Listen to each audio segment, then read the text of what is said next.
รนังคัจฉามิหน้า128ถวายพรพระ128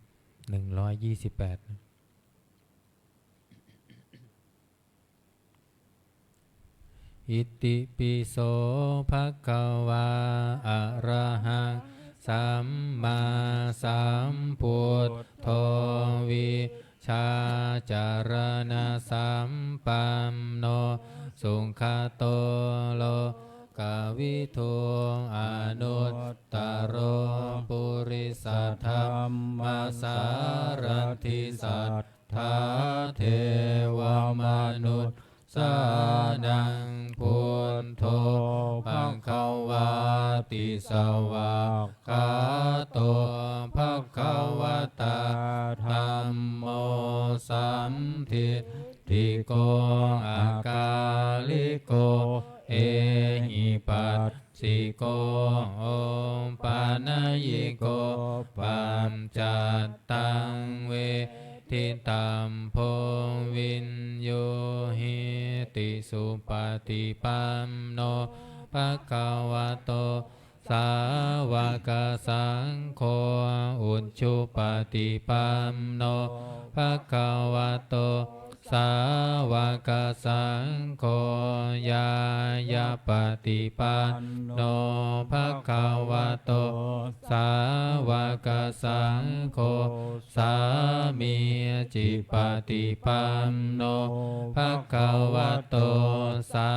วกสังโฆยะติทังจัตตาริปุริสายุคานิอันธาปุริสาปุคลาเอสะภะคะวะโตสาวกสังโฆอาหุเนยโยปาหุเนยโยทักขิเนยโยอัญชริกรณิโยอนุตตรังปุญญเขตังโลกัสสาติพาหุงสหัสสมาพินิจมิตาสาวุธรรมตังขีเมฆรังอุนทิตาโครัสเสนามารังทานาทิธรรมวิธินาชิตาวามุนิมโทตัมเตชัสสะภวันตุเตชัยยมังคารานิมาราติเรกามพิยุตชิตตสัมภารันติโคลัมปนาลาวกามัคขมัทธันทายักขังขันติสุทันตวิตินาชิตตาวามุนินโทตัมเต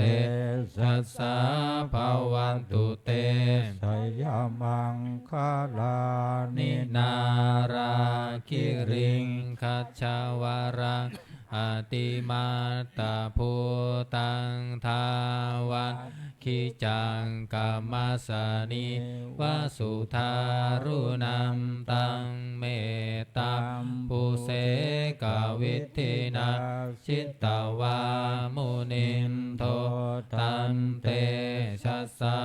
ภวันตุเตชัยยมังคารานิองคิตตาคันคมติหัตถสุธารุนัมตังทา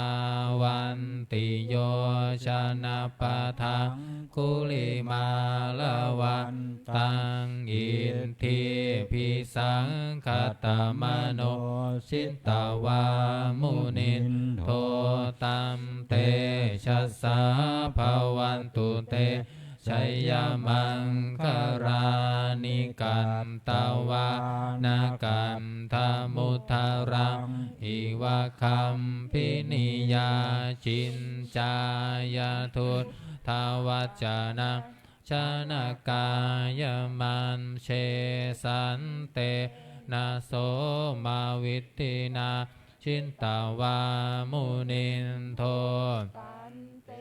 ช ยัสสะภาวันตุเตชัยยามังคารา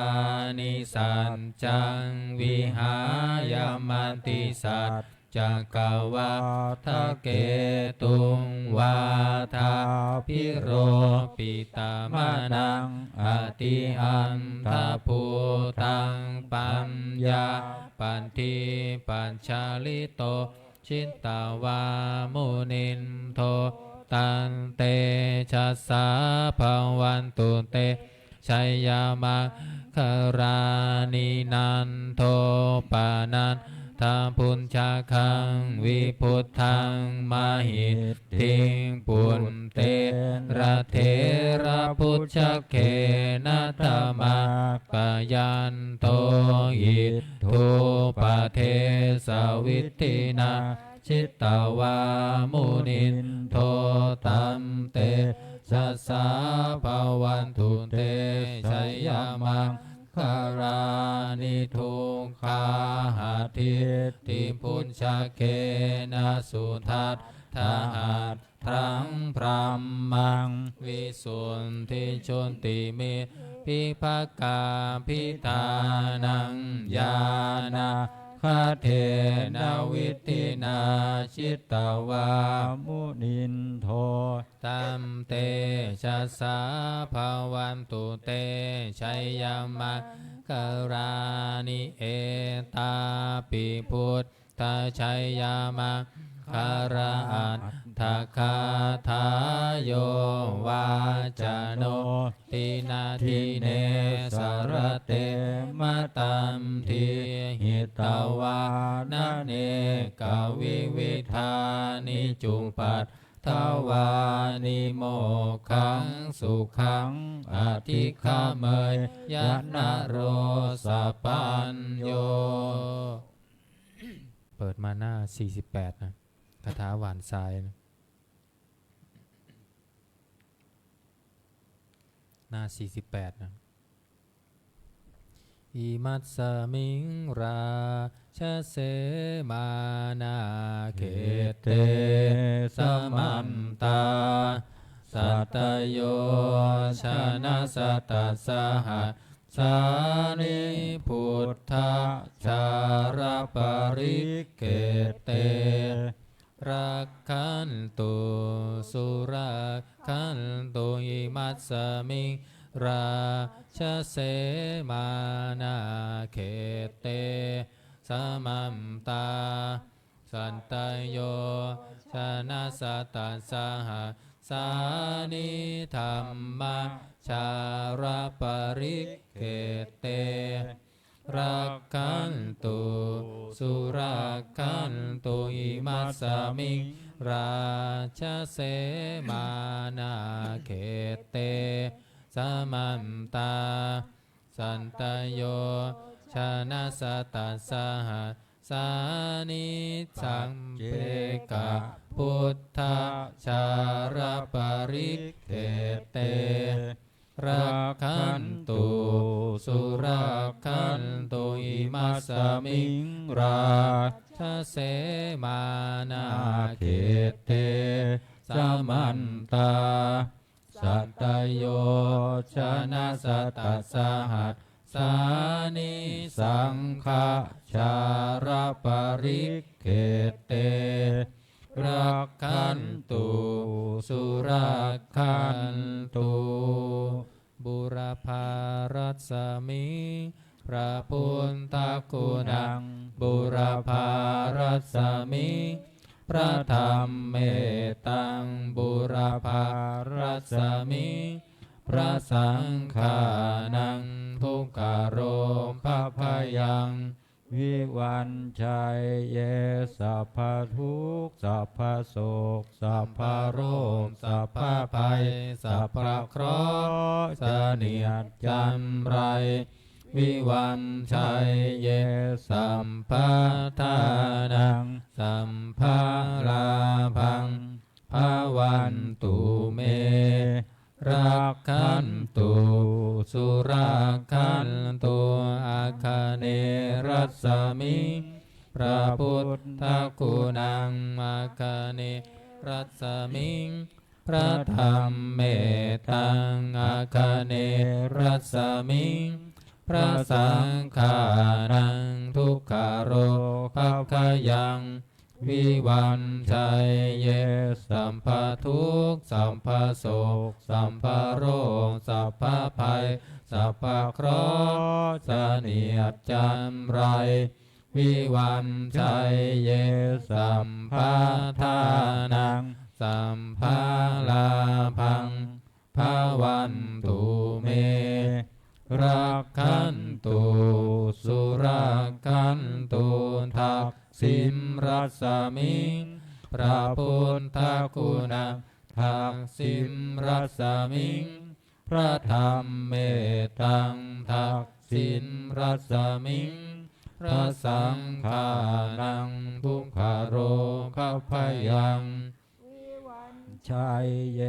สัพพทุกข์สัพพโศกสัพพโรคสัพพภัยสัพพเคราะห์เสนียดจันไรวิวันชัยเยสัพพทานังสัมภาลาภังภาวันตุเมรักขันตุสุรักขันตุหรดีรัสมิงพระพุทธคุณังหรดีรัสมิงพระธรรมเม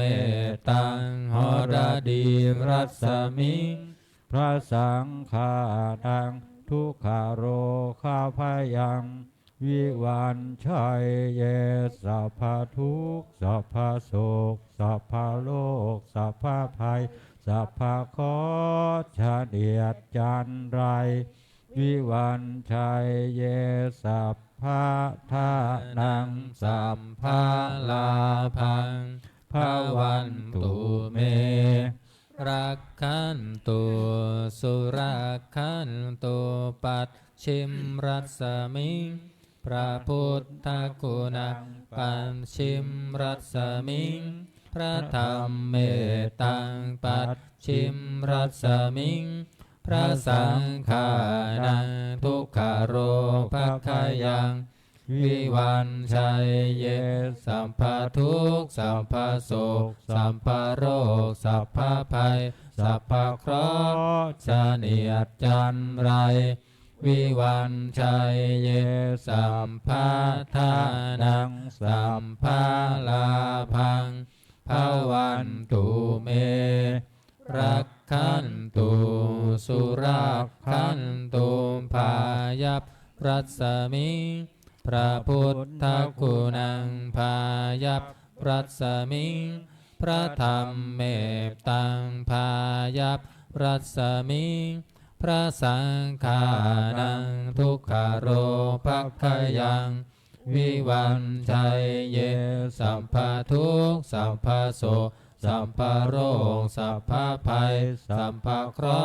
ะห์เสนียดจันไรวิวันชัยเยสัมภทานังสัมภาลาภังภาวันตุเมรักขันตุสุรักขันตุอุดรรัสมิงพระพุทธคุณังอุดรรัสมิงพระธรรมเมตังอุดรรัสมิงพระสังฆานังทุกขโรภัพพยังวิวันชัยเยสัมภทุกข์สัพพโศกสัพพโรคสัพพภัยสัพพเคราะห์เสนียดจันไรวิวันชัยเยสัมภาทานังสัพพาลาภังภาวันตุเมรักขันตุสุรักขันตุอีสานรัสมิงพระพุทธคุณังอีสานรัสมิงพระธรรมเมตังอีสานรัสมิงพระสังฆานังทุกขโรภัพพยังวิวันชัยเยสัมภทุกข์สัพพโศกสัพพโรคสัพพภัยสัพพเคราะห์เสนียดจันไร วิวันชัยเยสัพพะทานังสัพพะลาภังภวันตุเม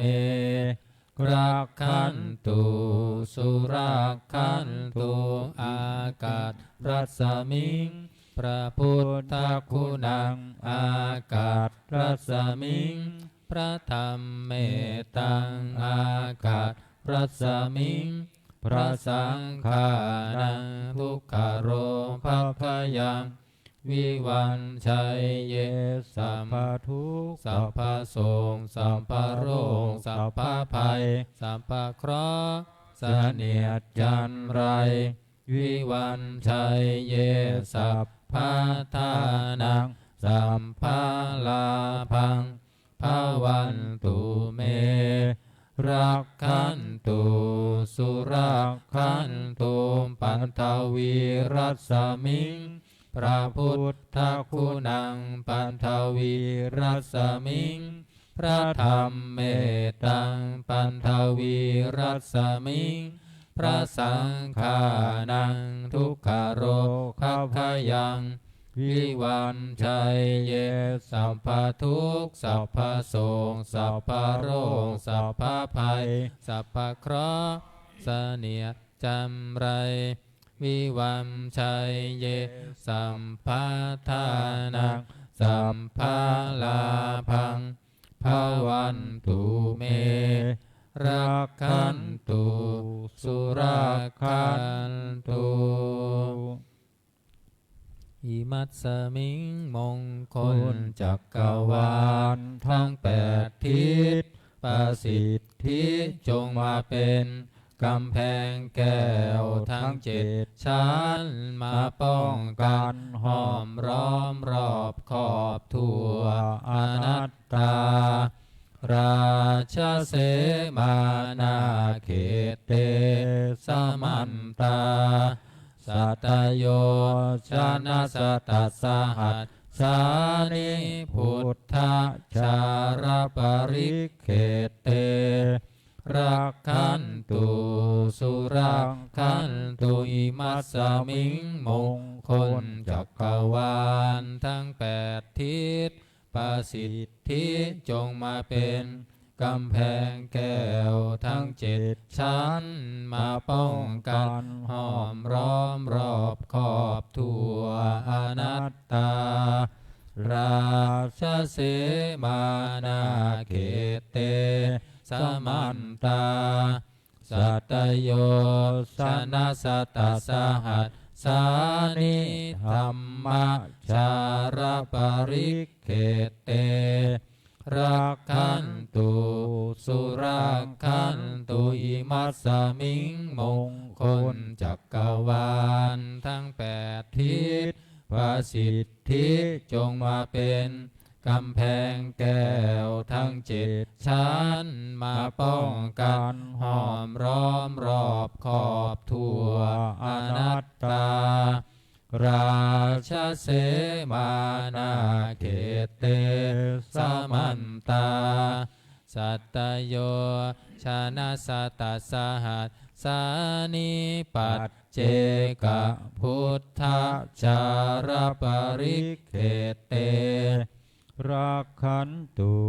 สุรักขันตุอิมัสสมิงมงคลจักรวาลทั้งแปดทิศประสิทธิจงมาเป็น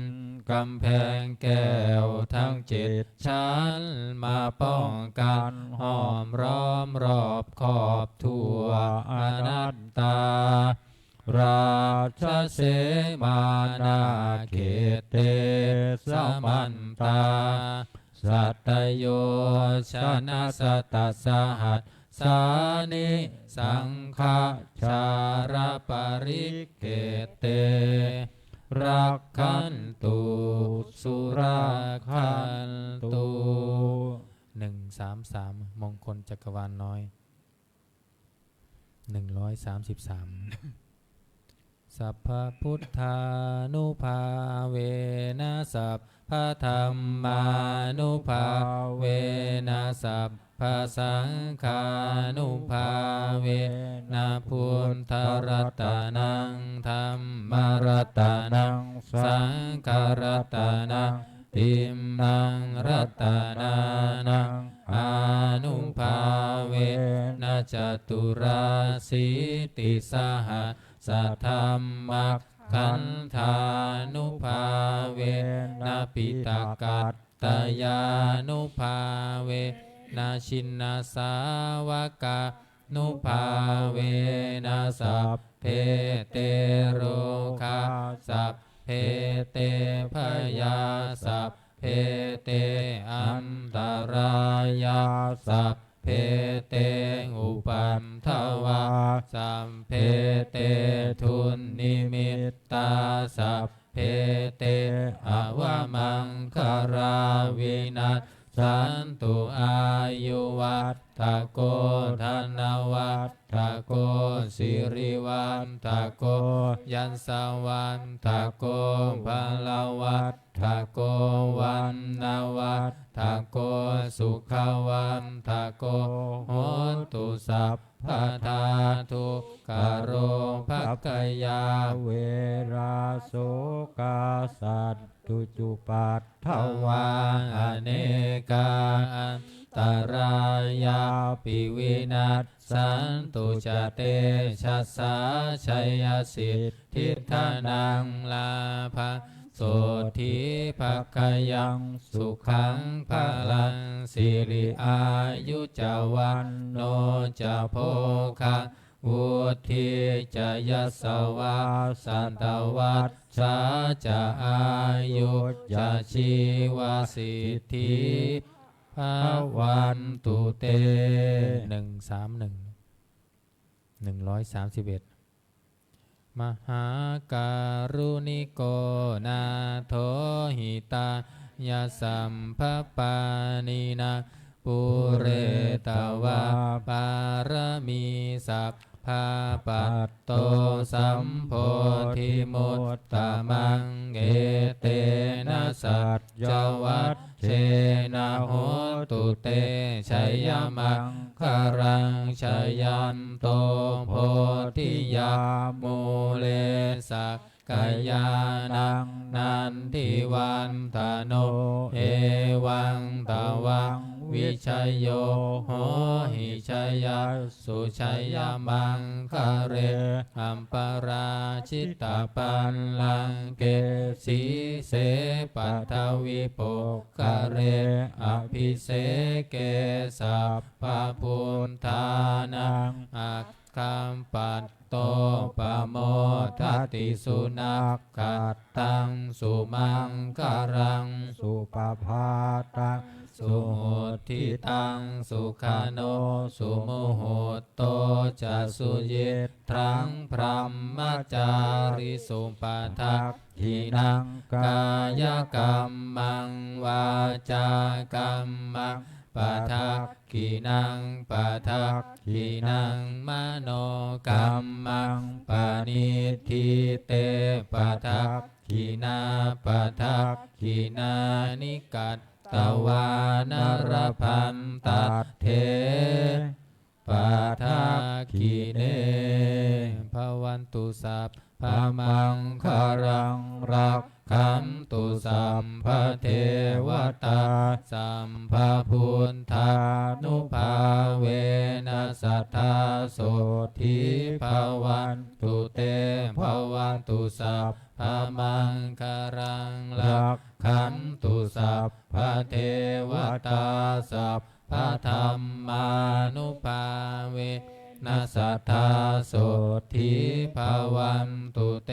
ภวันตุสัพพะมังคารังรักขันตุสัพพะเทวตาสัพพะสังฆานุภาเวนัสสัทธาโสธิภวันตุเตการทำวัดเย็นก็จบเพียงที่นี้นะครับเราต่อไปจะได้เจริญจิตตภาวนาทำสมาธิสักครู่แล้วแผ่เมตตาพร้อมกัน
สมควรแก่เวลา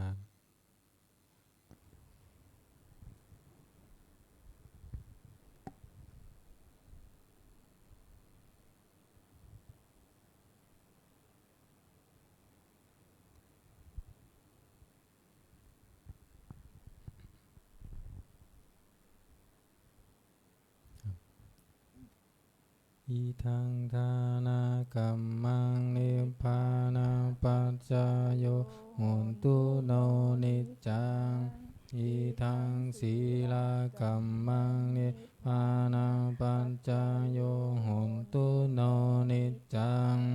อิทังภาวนากัมมังนิพพานาปัจจายโยโหนตุโนนิจจังยังกินจิกุสาลกันตัมปังกัมมังสะเพหิอัมเหหิกาตังปุญญังโนอนุโมทันโตสุนันโตพนโตเยเทวะอัสสมิทาเนอาทิกาตาดิกายุกาสัทธาหนตุสัมเพสัตตาสุขีอัตตานังปาริหารันตุมาตาปิตาสุขิตาหนตุทุกขาปามุนจันตุสัมเพยาตากาสุขิตาหนตุทุกขาปามุนจันตุสัมเพอายาตากาสุขิตาหนตุทุกขาปามุนจันตุสัมเพปิสาสัพเพยัคขาสัพเพเปตาสุขิตาหนตุทุกขาปามุนจันตุสัมเพ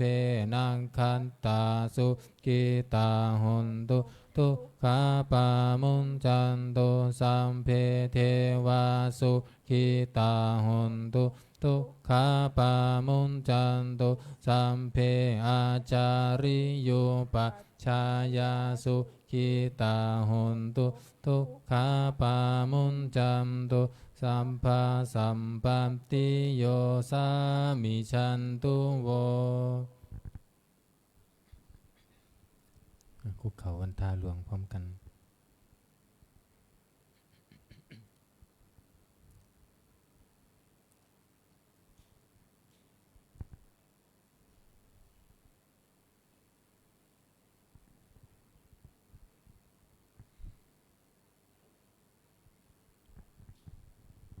วันทา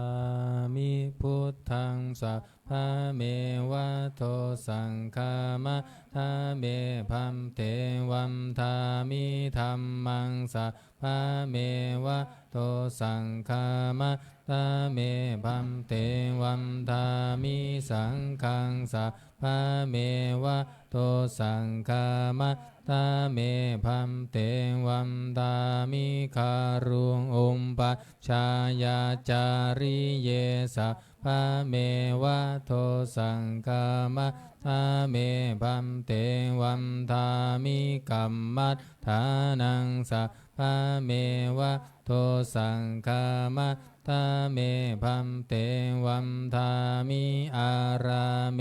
ปัมทัสสีมังสัมภะเมวะโตสังฆามะตาเมพัมเตวันทามิเจติยะสัมพังสัมภัฏฐาเนสุปัมติทิตาสารีระธาตุมหาโพธิพุทธารูปังสักกาลังสัทธานาคาโลเกเทวะโลเกพรหมะโลเกจัมพูทิเปลังกาทิเปสารีระตาตุโยเกสะตาตุโยอะระหันตาตาตุโยเจติยังคัมทะกุณทิจัตุราสิติสหัสเสธัมมัคคันเทสัพเพสัมปาทะเจติยังอะหังวันทามิสัพพะโสอัญชลีวันทาอภิวาทอัญชลีวันทาอภิวาทอัญชลีวันทาอภิวาท อัญชลีวันทาอัญชลี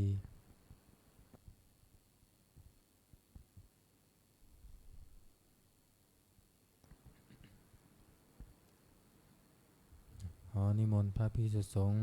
เจริญพรแม่คิวคีก้มหมอบวันทาน้อยพระอาจารย์เจ้าคุณพร้อมกันสาธุวันทามิพันเตสัพพังอปาราทากามะทะเมพันเตมยากัตตะปุญญังสามินาอนุโมทิตาพังสามินากัตตังปุญญังไมหะทาตาพังสาธุสาธุอนุโมทามิจัตตารโอธรรมาวัฏันติอายุวันโนสุขังพระลังสาธุสาธุสาธุนิมนต์พระสงฆ์กราบพระอาจารย์เจ้าคุณพร้อมกันแม่ชีโยคีกราบทีหลังอัญชลีวันทาอภิวาทอัญชลีวันทาอภิวาทอัญชลีวันทาอภิวาทอัญชลีวันทาอัญชลีขอเชิญโยคีทุกท่านน้อมกราบท่านเจ้าคุณอาจารย์พร้อมกันอัญชลีวันทาอภิวาทอัญชลีวันทาอภิวาทอัญชลีวันทาอภิวาทอัญชลีวันทาอัญชลีขออนุโมทนาในกุศลศรัทธาที่พวกเราทั้งหลายได้กระทำบำเพ็ญขอบุญศีลสมาธิปัญญาที่ได้ภาวนาแล้วจงเป็นอานิสงส์ให้เรานั้นจะเดินในสมาปฏิบัติเพื่อความดับทุกข์เพื่อพระนิพพานเป็นที่สุดจงบังเกิดผลแก่พวกเราทั้งหลายจงทุกข์ทั่วหน้ากันด้วยเถิดสาธุสาธุสาธุ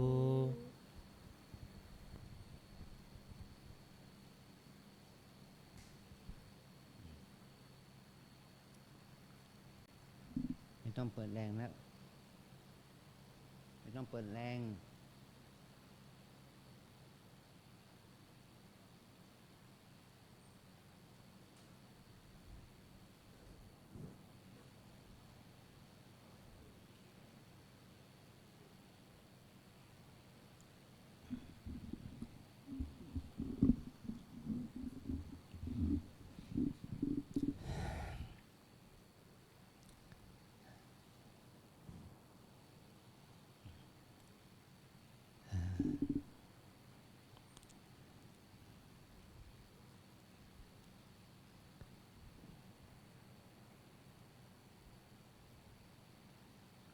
วันนี้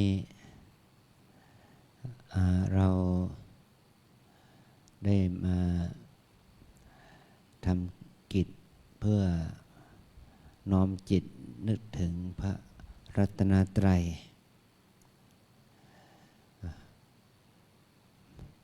หมายความว่าพวกเราทั้งหลายไม่ว่าจะเป็นนักบวชหรือเป็นอุบาสกอุบาสิกา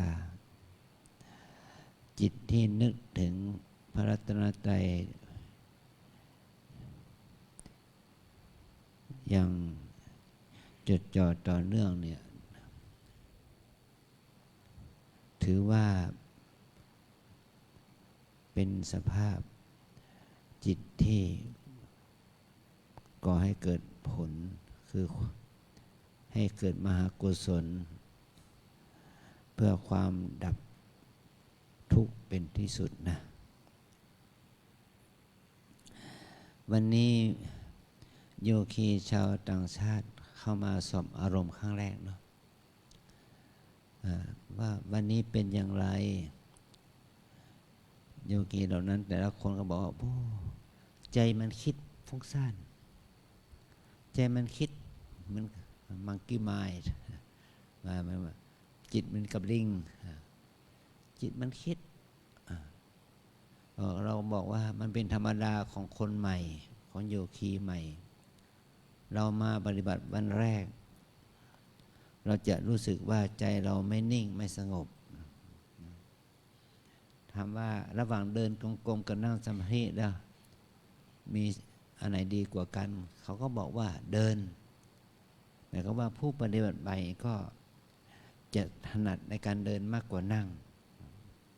เพราะนั่งเนี่ยแข้งขามันปวดเจ็บแข้งขาเส้นเอ็นมันปวดเจ็บมากมันรู้สึกว่านั่งเป็นทุกข์นะนี่เป็นสิ่งที่เราทั้งหลายจะต้องปรับธาตุปรับขันธ์ปรับธาตุร่างกายของคือรูปธาตุดินน้ำไฟลมนี่นะปรับให้มันสมดุลเหมือนกับว่าถ้าเรามาปฏิบัติเป็นวันแรกนะมันไม่ปวดไม่เจ็บนั้นเป็นมนุษย์เด็กละไม่ใช่เป็นมนุษย์ธรรมดาเนาะเป็นมนุษย์เด็กละเป็นมนุษย์หุ่นยนต์ละเนี่ยถ้าเรามาปฏิบัติวันแรกมันต้องมีทุกข์มีความคิดมีอะไรต่อมีอะไรอย่างนี้นะเนี่ยถือว่าเป็นปกติของคนปฏิบัติใหม่ถ้าเรามาปฏิบัติใหม่เราจะมีความรู้สึกเช่นนี้เป็นธรรมดาของโยคีนะโยคีต้องอาศัยการฝึกเหมือนกับนักกีฬาทีมชาติอย่างเนี้ยเขายังเข้าแคมป์ฝึกอย่างหนักเลยนะถึงจะไปแข่งขันระดับนานาชาติได้นะคนเรามาปฏิบัติธรรมวันแรกเนี่ยเหมือนกับเป็นเข้าโรงเรียนเตรียมอนุบาลนะเหมือนกับว่าเรามาเข้าโรงเรียนเตรียมอนุบาลอย่างนั้นแหละเรายังไม่รู้อะไรเลยยังเขียนกขกกายยังไม่เป็นเลยนะเหมือนกับว่าพวกเราเนี่ยมาอยู่ครั้งแรกเนี่ยมาเข้าวัดครั้งแรกเนี่ยแม้แต่กราบสติปัฏฐานยังกับผิดถูกเลยนะอะไรนี่ถึงไหนไปแล้วได้กี่รอบแล้วไม่ละ2 รอบหรือ3 รอบละเนี่ยอย่างเนี้ยมันก็ถือว่าการปฏิบัติเนี่ยมันต้องฝึกเพิ่มพูนความทรงจำสติสัมปชัญญะความใส่ใจความเอาใจใส่ความใส่ใจความเอาใจใส่มันก็จะเกิดขึ้นกับเรานะและเราจะต้องเอาดีเราจะต้องใส่ใจแม้จะเป็นพระก็ตามแม้จะเป็นโยคีชายก็ตามมันก็ยากโยคีหญิงก็ยากนะโยคีหญิงเนี่ยแม้จะสูงอายุแม้จะเกษียณก็ตามถ้ามาปฏิบัติแล้วก็มันก็ยากนะบางทีอาจารย์เดินรอบพระธาตุเจดีย์เนี่ยเดินไปทางหลังวิหารเนี่ยก็มีโยคีที่มาปฏิบัติหลายครั้งหลายรอบแล้วมาอธิษฐานจิตกับพระธาตุเจดีย์แบบโอ้ขออำนาจกรรมที่ข้าพเจ้าได้ทำมาเนี่ยที่มันไม่ดีขอบุญบารมีในการภาวนาให้กรรมเหล่านั้นให้มันเป็นโหสิกรรมให้มันหมดไปเนี่ยขอให้ข้าพเจ้ามีจิตใจที่สงบไม่ฟุ้งซ่านอันนี้เขาก็พูดออกมาในลักษณะเหมือนกับมาปฏิบัติธรรมแล้วก็คิดถึงเรื่องเก่าเรื่องหลังมันมีสัญญาความทรงจำหลายอย่างนี่ทำให้เขาคิดเรื่องสเปเฮระไม่เป็นเรื่องนะแต่มันเป็นเรื่องของเขานะมันเป็นเรื่องกรรมเป็นกรรมของเขานะเขาก็มีความทุกข์กับความคิดนั่นแหละนะนี่เราทั้งหลายก็ให้พึงรู้ว่าธรรมชาติของจิตนั้นเป็นธรรมชาติที่ฝึกได้ยากแต่ถ้าเราไม่ฝึกมันล่ะมันจะดีขึ้นหรือคนบางคนก็ถือว่าสิ้นสุดกันที่วันตายนะสิ้นสุดกันที่วันตาย ถ้ามันสิ้นสุดกันที่วันตายอย่างนั้นก็ดีสิแต่มันไม่สิ้นสุดนั่นเองวิบากเวรกรรมเหล่านั้นก็ทำให้เราได้รับผลวิบากกรรมไปสู่อบายได้แต่ถ้าเรามาปฏิบัติเนี่ยแม้จะคิดแม้จะฟุ้งซ่านมันก็จะทำให้เรามีสติสัมปชัญญะมันจะเป็นเหตุมันจะเป็นผลให้เราได้สุคติได้มนุษย์สมบัติสวรรค์สมบัติไปภายภาคหน้าได้อันนี้เพราะเราทั้งหลายองค์พระสัมมาสัมพุทธเจ้าเนี่ยพระองค์นั้นได้ทรงปริวิตกคำว่าปริวิตกนี่แปลว่าคิดอย่างถี่ถ้วนคิดอย่างแยบคายคิดอย่างทั่วถ้วนว่าเราเนี่ยไม่ควรอยู่อย่างคนที่ไม่มีที่พึ่งเราควรที่จะอยู่อย่างผู้ที่มีที่พึ่งเถิดแต่มาพิจารณาว่าใครเราจะเป็นที่พึ่งแก่เราได้เมื่อคิดโดยทั่วถ้วนแล้วไม่มีใครเลยจะมีศีลสมาธิปัญญาวิมุตติญาณทัศนะเสมอเหมือนกับพระองค์ได้แต่พระองค์ก็มาคิดถึงพระธรรมที่พระองค์ได้ตรัสรู้แล้วพระองค์ก็คิดว่าเราจะมีพระธรรมเป็นที่พึ่งเราจะเอาพระธรรมเป็นที่พึ่งเอาพระธรรมที่พระองค์ตรัสรู้เป็นที่พึ่งท่านบอกว่าในขณะนั้นมีท้าวมหาพรหมเนี่ยรู้วาระจิตของพระองค์ก็มากล่าวสรรเสริญว่าเป็นเช่นนั้นพระเจ้าข้าพระพุทธเจ้าในอดีตก็ดีพระพุทธเจ้าในอนาคตก็ดีเน้นแต่พระพุทธเจ้าในปัจจุบันก็มีพระธรรมเป็นที่พึ่งมีพระธรรมเป็นที่พึ่งก็สรรเสริญว่าพระองค์นั้นทรงปริวิตกดีแล้วขอพระองค์จงมีพระธรรมเป็นที่พึ่งหม่อมฉันก็จะมีพระธรรมเป็นที่พึ่งแล้วก็หมายความว่าในพระธรรมเนี่ยเป็นที่พึ่งเราทั้งหลายเนี่ยเรายังเป็นปุถุชนอยู่นะเมื่อเราเป็นปุถุชนอยู่เนี่ยเราจะเอาพระพุทธเจ้าพระธรรมพระสงฆ์เป็นที่พึ่งได้อย่างไรก็หมายความว่าพระธรรมนั้นแหละที่เราเปรียบเทียบว่าเหมือนกับว่าเราซื้อกาแฟ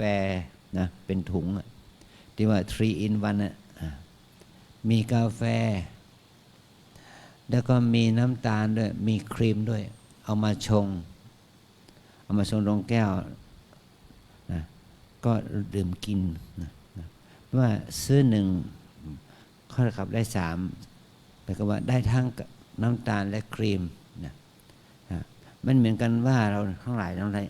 เราเคารพพระธรรมก็เท่ากับว่าเราได้เคารพพระพุทธและก็ได้เคารพพระสงฆ์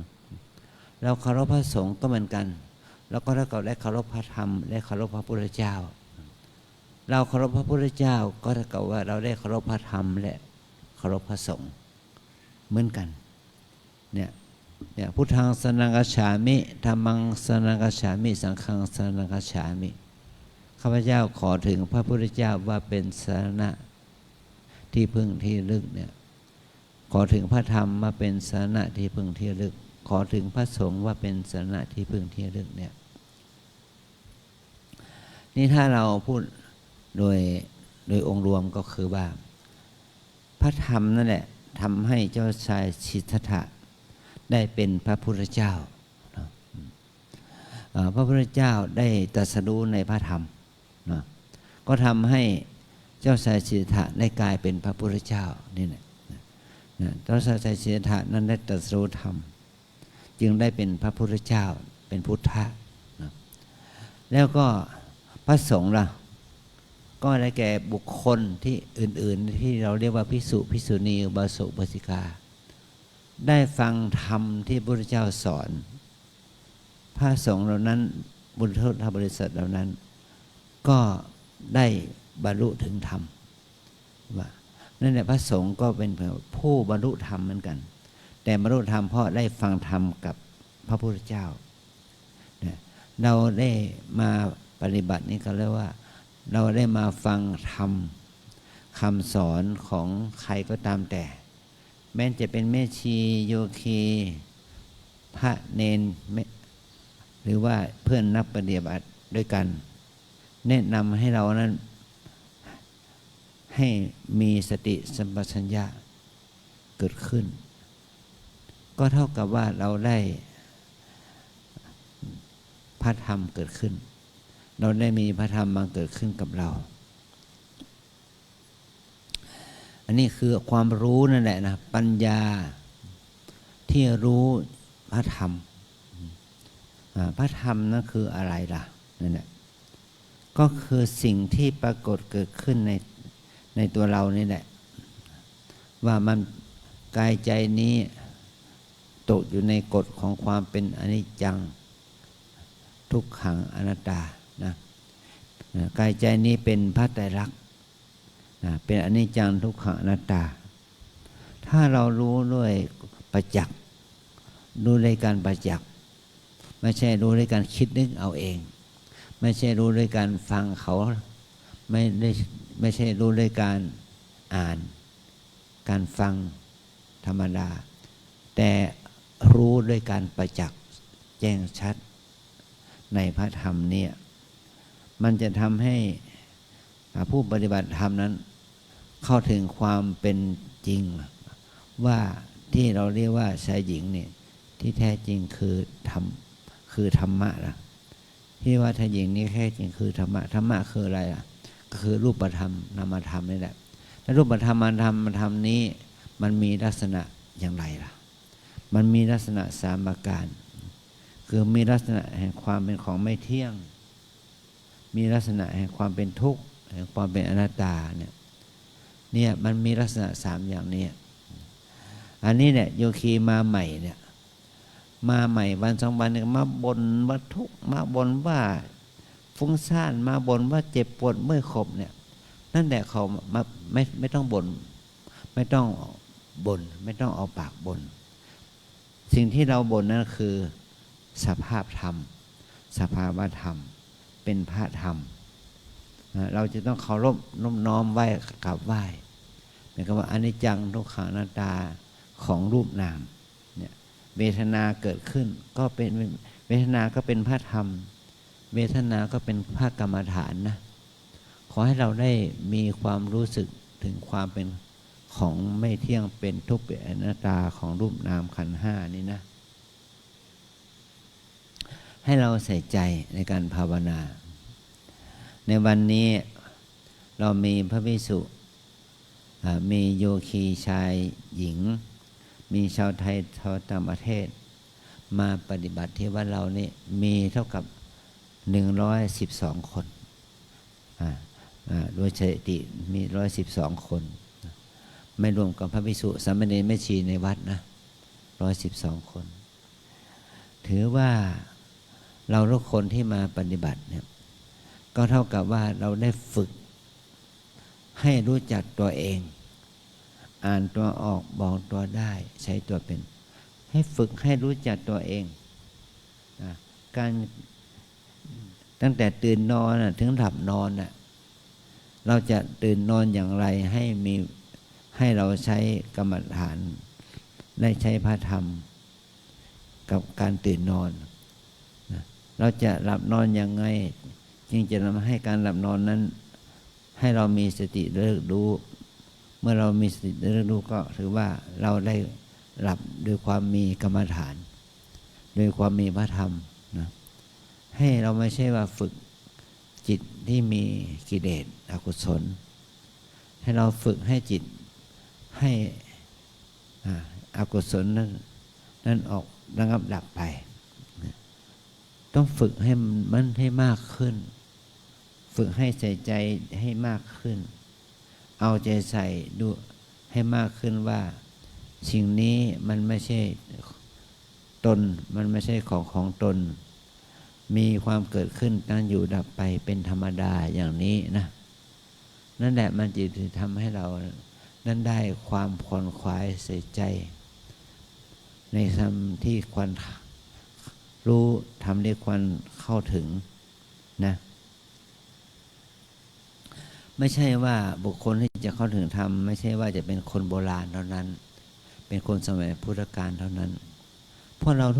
ทุกคนเนี่ยก็เข้าถึงธรรมได้นะเข้าถึงธรรมคือว่ารู้ตัวเองอ่านตัวออกบอกตัวได้ใช้ตัวเป็นรู้ตัวเองรู้ว่าขณะนี้ปัจจุบันนี้เดี๋ยวนี้มีความรู้สึกอย่างไรมีสติสัมปชัญญะอย่างไรมีปิติมีสมาธิอย่างไรถ้าเราฝึกไปแล้วมันจะก่อให้เกิดผลแก่เราในทางที่เป็นบวกก่อให้เกิดความรู้ความเข้าใจในสัจธรรมนะอันนี้จึงขอให้โยคีเราทั้งหลายได้รู้ได้เข้าใจตัวเราเองนะว่าตัวเราเองเนี่ยมาที่นี่ไม่ใช่มาเพื่ออื่นใดให้มาเพื่อรู้จักตัวเองทั้งตอนหน้าทั้งกลางวันและกลางคืนนั้นเนี่ยให้เรารู้จักตัวเราเองให้มากขึ้นใส่ใจเอาใจใส่ตัวเองให้มากขึ้นให้เป็นพลังอานิสงส์แก่ตนเองให้มากขึ้นเพื่อความสันติสุขภายในให้เราได้ละกิเลสตัณหาราคะให้มากขึ้นอกุศลเหล่านั้นก็จะระงับดับไปจะเป็นประโยชน์สติผลแก่ชีวิตเราทั้งหลายสืบต่อไปนะก็อาจารย์ก็ขอให้ข้อคิดกับพวกเราเพียงเท่านี้นะนิมนต์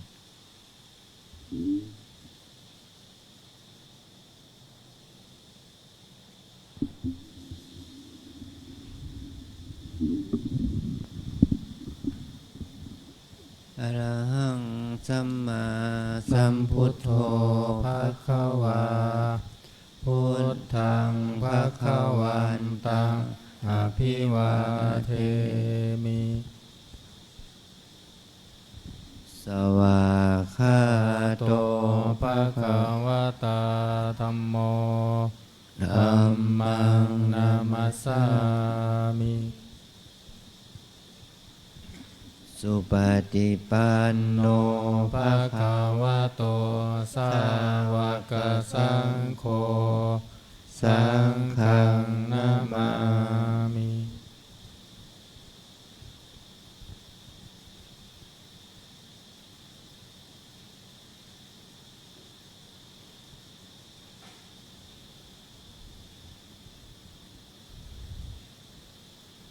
ขอนิมนต์พระภิกษุสงฆ์กราบพระอาจารย์เจ้าคุณพร้อมกันแม่ชีโยคีกราบทีหลัง